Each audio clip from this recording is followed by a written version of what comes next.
तवज्जो कर जेको ॿियो जुमिलो तो चवणो चाहियां जेकॾहिं पीउ माउ जी पिट लॻे थी त यकीन रखजांइ न्याणियुनि जी बि पिट लॻंदी आहे मता चवे त जहिड़ो पीउ माउ जी पिट लॻंदी आहे पीउ माउ जी बि पिट लॻंदी आहे त न्याणियुनि जी बि पिट आवाज़ आई पोइ जेकॾहिं इहो वाइज़ो करे वेंदो आहे न आवा सब खाधी वेंदा हली त न चए मूंखे माराईंदे तवज्जो कर थोड़ो वरी जेकॾहिं इहे वाइज़ कंदो आहे न पोइ पोयों छा चंदई असांजे ॻोठ में रवाज न इन खेरपुर वारे मुल्ला खे खुदाए पुॼे इहो खेरपुर वारो मुल्ला असांजे घरनि में जहिड़ो विझी वियो भले जहिड़ो पवई मां नथो विझां मां क़ुरान जे आयत जो तर्जुमो थो कयां ओ मुसलमान कलामुल्लाह में लिखियो पियो आहे लिज़कर मिसलु हज़िल उनसयैन असा कलामुल्लाह जे आयत जो तर्जुमो कंदाऊं कलामुल्लाह तो चवे पुट जो भी हिस्सो वा न्याणीअ जो भी हिस्सो वा मां वाइदन में चवंदो आहियां भला ॿियूं कहिड़ियूं ॻाल्हियूं कयूं मां वाइदन में चवंदो आहियां जेकॾहिं भेण चवे नी भाउ खे अदा असां पंहिंजो हिसो तव्हांखे माफ़ कयोसीं खिली करे चवंदो हिन भेण मूं अम्मा जूं सिका लहनि थी अलाए जागो था अलाए नथा जागो भेण जेकॾहिं चवे भाइरनि खे दादा पंहिंजो हिसो असां तव्हांखे माफ़ कयोसीं वञी पाण में विराए खणो त छा चवंदो त हिन भेण मूं अम्मा जूं सिका अड़े मां जा सकील अदा पुट वरी जेकॾहिं भेण मजबूरीअ में महीने ॿिए खां बाद में वरी चवे दादा भला मूंखे बि तकलीफ़ आहे मां बि तव्हांजी भेण आहे ईअं छड़ो चवे न टोन ई मटिजी वेंदो हमरा जो हेॾी अखि थी वेंदी ॼणो त जेल मां हाणे निकिरी आयो आहे बसि उते टोन फेराईंदो अब्बा अॼोकियूं भेनरूं वॾियूं ॾाइणियूं आहिनि अच्छा पांजो हिस्सो भेण घुरे जेको हुनखे शरीयत ॾे थी जेको हुनखे क़ुरान हिस्सो ॾे थो घुरे थी त ॾाइणा पोइ मां तोखां वरी फतवा थो वठां जेको उनजो हिस्सो खाए तंहिंखे अलाए छा चइबो पांजो हक़ जेको घुरे उहा ॾाइण थी पोइ उनजो जेको हक़ खाधियूं वेठो आहे अल्लाह ओ मुसलमानो तवज्जो कर जेको मर्द पोकणो चाहियो अल्लाह जो वास्तो तव ॿियो सबक इहो तव न्याणियुनि जो हक़ न खाइजो इंशाअल्लाह चो तव्हां चवंदो मोड़ साहिब गंढ ॾिनी बीठो अॻिते हले ई नथो इंशाअल्लाह कयो त मां अॻिते हलां न हा पो भले तबलीग जमात वारे इंशाअल्लाह क्यों वो घणी सच्ची नबी क्यों हां वो वेदा चवंदा न बाबा नकद सही इंशाअल्लाह सजी जिंदगी अरे लिख रहे भला हिकु ॾींहुं त वञो न चइजे इंशाअल्लाह में सवाब त आहे न न मुझा सुना मावा जे सामो अर्ज कया तो अल्लाह जो वास्तो तव ओ वडड़ा पेरे नंबर ते अर्ज कयो मां न्याणियुनि खे हक़ ॾिजाए बे नंबर ते अर्ज कयो तो वञाए न्याणियुनि खे पढ़ाई जाए साजुमा लाडिया साजुम बे नंबर ते वडड़न खे अर्ज कयो तो वञो न्याणियुनि खे पढ़ाए जाए आ त वरी क़ुरान जो दलील बिलो लक़द कान लकुम फी रसूलिल्लाह उसवतुल हसना लिमन कान यरजुल्लाह वल यौमल आखिर व ज़करल्लाह कसीरा होदे मिठे महबूब मुस्तफा करीम फरमायो इज़ा खतब इलैकुम मन तरज़उन दीनहु व खुलक फज़व्विजू व इल्लम तफ़अलू तकुन फितनतुन फिल अर्ज़ व फसादुल अरीज़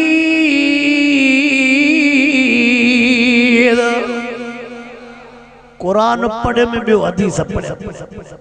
एक पढ़े अल्लाह जो कुरान बियो पढ़े में मिठे मोहम्मद जो फरमान अल्लाह फरमाई मिठे मोहम्मद जो हुक्म मन जाए मिठे मोहम्मद जे तरीके ते हल जाए मिठे मोहम्मद फरमायो त न्याणियूं पढ़ाए वञ जाए अब रसूलुल्लाह से के घणियूं न्याणियूं अब घणियूं महबूब से जो 4 न्याणियों महबूब से पंजी पीरो नंबर न्याणी बीबी ज़ैनब पढ़ाई उम्र 16-17 साल हुई महबूब पंजी पियो नंबर न्याणी पढ़ाई बीबी रुकैया उम्र 16-17 साल हुई महबूब पंजी टियों नंबर न्याणी पढ़ाई बीबी उम्मे कुलसूम उम्र 16-17 साल हुई महबूब पंजी आखिरी न्याणी पढ़ाई बीबी फातिमा एक रिवायत के मुताबिक उन जी उम्र 15 साल हुई घणी ओड़ियों न्याणियों कंहिंजूं पाक थींदियूं ओड़ो माहौल वरी मिलंदो ओड़ो घराणो वरी थींदो जॾहिं न्याणियों भी पाक घर भी पाक बच्चा भी पाक माहौल भी पाक मिठो मोहम्मद भी पाक मिठे मोहम्मद जा पुटड़ा भी पाक घर वारियूं भी पाक अड़े पाक माहौल में मिठो मोहम्मद करीम पंहिंजो न्याणियों पढ़ाए वयो वा आमीन त जो ता जो अलाए पैसा शुरू थिया न समझो था न मां को त हक़ ॿुधायां थो न था ॻाल्हाए ओ मुसलमान मामा जे सामू अर्ज़ कयूं तो वञो अल्लाह जो वास्तो थी नाराज़ न थी जाए नाराज़ न थी जाए अॼु वादो कयूं वञ जाए न्याणियूं पढ़ाए वेंदासे इंशाअल्लाह कर असां वटि तवज्जो कर असां वटि 27 साल 28 साल 25 साल न्याणीअ जी उमिरि थींदी पोइ बि छा चवंदो मुंहिंजे न्याणीअ जी मिटी थधी आहे पिणस जी थधी न हस मिटी बाक़ी धीअ जी मिटी थधी आहे हक़ सच वारो वाइदो कर त पोइ वरी पोइ क़ौम थी गारियूं ओ मुसलमान अर्ज़ कयूं थो वञा असां जे मौजूद हालात मां ॾिसी करे चवंदो न्याणियुनि जा अशा मथो थी विया 25 सालनि खां न्याणी मथे टपी वई 30 सालनि ते न्याणी पाती अबे के परवाह न आहे अम्मा के परवाह न आहे भाइरनि के परवाह न आहे मिठे मोहम्मद करीम फरमायो न्याणी न पढ़ाईंदो मां ढके थो लफ़्ज़ चवणो चाहियां महबूब फरमायो न्याणी न पढ़ाईंदा त किन सां फितना फसाद ॾिसणा पवंदा अवा ये आहिन किन न आवा महबूब जा लफ़्ज़ सच्चा असां वरी छा चवंदासीं अञा त मुंहिंजी न्याणी नंढड़ी आहे वातमो खीर वहे थो 28 साल उमिरि थी वई वातमो खीर 30 साल उमिरि थी वई बाक़ी हलंदी 40-50 साल मज़रबो 10 सालनि जे लाइ वेठो छो तो न्याणीअ खे धिका ॾे बद वेही खाराए न मुझा सुना महबूब मुस्तफा करीम सल्लल्लाहु अलैहि वसल्लम जे सुन्नत ते अमल करणो पवंदई मिठड़े मोहम्मद करीम जे ॻाल्हियुनि ते अमल करणो पवंदई ओ वॾड़ा पंहिंजे हयातीअ में पंहिंजूं न्याणियूं पढ़ाए वञजाए हा बि मुसीबत हीअ बि हले थी जेकॾहिं न्याणी पढ़ाई से अल्लाह न करे उन जो मुड़ुस वफ़ात करे वियो न्याणी अञा जवान आहे भेण पढ़ाई से उन जो मुर्स वफात करे वियो या उन्हनि खे तलाक़ूं मिली वयूं अञा जवान उन्हनि खे त वरी असां मरण घड़ीअ ते पढ़ाईंदा ई न आहियूं ते उहो नसीब उस मां बारो लाथो मां बारो ओ मुझा सोना कुरान तो चवे वअनकिल अयामा मिनकुम रब फरमायो मिठे मोहम्मद जो फरमान बि अथई रब डायरेक्ट हुकुम करई त रनड़न के पढ़ायो रनड़न के शामिल केला ओ मुसलमान मानो जोनन के एकड़ो बियो भी अर्ज कयूं वञा यार वो अर्ज न जे लिहाज़ सां कंदो अॼो के दौर में उहा मुसीबत घणी थी हले जेड़ी असां जे छोकरन जो 24 कलाक ब्लड प्रेशर हाया नाश्ते में थोड़ी देर थी वही शुरू थींदो तलाक ताड़े बियो स्टॉप त कर चाहे में जगने पति विसरी वही तलाक खंडर वधी वही तलाक स्त्री में लटो सड़ी वियो तलाक बस ये सवे तस्बीह जेसने 100 न थो दे तेसने 100 ही न थो दे वरी बुध जाए थोड़ो मां मसलो तो बुधाई वञा गाल सिधी तई दुख तो थे जाते वञो था ताते ताहू थी मिलन मुसलमान जेको जुमलो तो जवाब तो जा वरी पिणा से हुंदो वो चंदो मुखे भले साख दियो मां ब दफा बुधी अरे सदको वञे पुटे तो चवे त बाबा अला केतरा दफा मां टे टे ॾिनियूं अबा पुट तो चवे त माला केतरा केतरा दफा टे टे दफा ॾिनियूं पर पीउ छा चंदो मां वात ते हथ ॾिनो मां ते टी कढणो न ॾिनी मां अरे सदको वञे तू तो को अला काथे सऊदी पड़ी है माला एड़ा तू मसला पड़ी है जेके असा भी मसला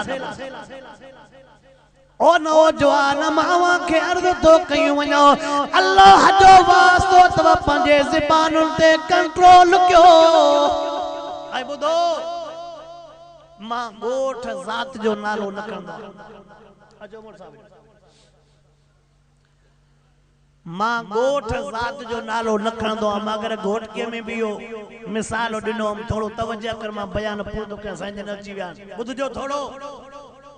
सुबह जो नौजवान पंजे ज़ाल के 3 तलाकू ॾिनियूं घणियूं शाम जे टेम ते सावरन वट वियो पटको लाए सौरे जे पेरन ते रखे बाबा बस गलती थी वे बीर न कंदम हो सौरो भी को डबल मुफ्ती हो चे बस वरी एड़ी शिकायत बियो दफो न मिले एड़े अबा सदको वञा आवा हो तो चवे बाबा मां 3 ॾिनियूं पर गलती थी वई हाने मां तो के पटको तो लाए रखा हुन बीच जो वरी एड़ी शिकायत यो अल्लाह जे कुरान सा मजाक ना है हां अल्लाह जे जात जो कसम खणी मां चवा तो मुझे सीनन में खोड़ राज हुंदा मुझे सामो मंजरन 3 तलाकू ॾिनला न्याणियूं वरी घर में विहारे उनन के बच्चा भी ॼणी या हिन सा जंग न कर हे थदो थई छा या रब सा जंग न कर कुरान सा जंग न कर जेकॾहिं अल्लाह जे रसूल सा जंग कंदे पो तुजो खैर वडड़ा चो इंशाअल्लाह न्याणन के हिस्सो भी ॾिबो न्याणियूं परणाए भी बाहरो अवां भी वायदो कयो अबे का बाद में न्याणन के अब शरीयत मुताबिक कुरान मुताबिक हिस्सो ॾींदास ऐं चो 5 वक्त नमाज जी पाबंदी कंदास कुरान पाक जी तिलावत कंदास व्याज का परे भजंदासे रुशवत का परे भजंदासे जुल्म का परे भजंदासे ऐं लाखा साहिबन है इन मुझे आखिरी जुमले के याद रखो नौकरन वारा हो धंधे वारा हो दुकानन वारा हो रब साईं ता के गंज दिनो अगते भी गंज दींदो पर रमजान में पाड़े जे गरीबन ते नजर कजाए अल्लाह तो के पैसो दिनो आ न तो पान सहरी वाले टेम ते संदे जे ला 5 ताम तैयार कंदे ते हे भी होजे कुछ इनमो भी खावा कुछ इनमो भी खावा तू 5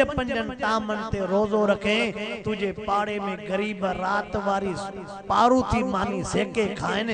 रात वारो बोड़ गरम करे खाइन तो याद रख जाए तुझो रोजो तो थींदो पर तो कोन गरीब जो हिसाब भी थींदो शाम जे टेम ते घर मोटी इंदो समोसा वतियो इंदो पकोड़ा वतियो इंदो फ्रूट वतियो इंदो शरबत शीशा तो के हथन में हुंदान पो जकरे तू शरबत न फ्रूटन ते रोजो खोले तुझे पाड़े में को नलके जे पानी ते रोजो खोले याद रख जाए मथी सरकार भी दिसई जो इंशाअल्लाह गरीबन के रोजो रखराइंदा से भी खोलाइंदा से गरीबन के रोजो रखराइंदा से ये ना है तो उन्होंने रखियो तो उनके सवाब मिलंदो जेतरो उनन के मिलंदो ओतरो ही सवाब तवा के भी बच्चन के कुरान पाक पढ़ाए अंदर साफ रखो अंदर उजरा रखो छड़े जो हसद के छड़े जो झेड़े के छड़े जो कीने के छा रखियो फडे फसाद में को त मोहब्बत जो बिज पोखण वारो होजे अल्लाह से जेको कुछ मुखों चवरायो रब मुखे भी अमल जी तौफीक अता फरमाए अवा जेको कुछ बुधो रब से इंशाअल्लाह अवा के भी अमल जी तौफीक अता फरमाए व आखिर दावाना अनिल हम्दुलिल्लाह रब्बिल